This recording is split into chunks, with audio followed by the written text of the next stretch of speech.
新生代男星张庭湖主演的《爱情白皮书》刚开播就传出负面新闻。上个月21日凌晨，他跟朋友庆生后酒驾骑机车，结果自摔，脸破相缺席新戏首映。上午在士林地检署出庭。艺人张庭湖 vs 记者，不想对自己的粉丝面对吗？为什么第一时间要说谎？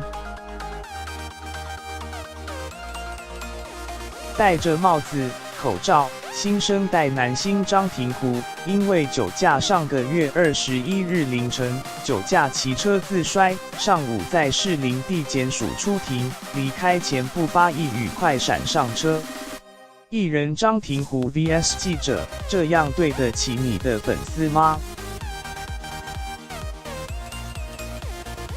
监视器画面曝光，在成功路3段往北的下坡路段，张庭湖滑行碰撞到路边停车格的车辆，机车在地上磨出火花，连安全帽都掉了。上个月20日刚过生日的张庭湖跟朋友唱歌庆生，喝2杯红酒搭计程车回家，结果回家后又接到朋友来电。21日凌晨骑机车出门，遇到警方涉路检点，不慎摔倒，不但脸破相缝了4针，还缺席首映会。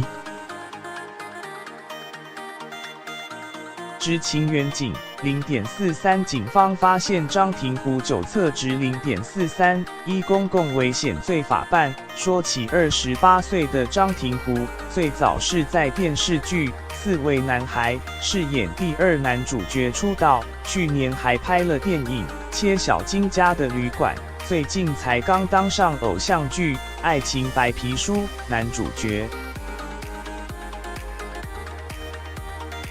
新版《爱情白皮书》，我不只要定居在你的心里，我还要定居在你身边戏才刚播就闹出负面新闻，张庭湖酒驾自摔，身为公众人物做了不良示范，没道歉，没说话快闪上车，恐怕也会让自身形象受到影响。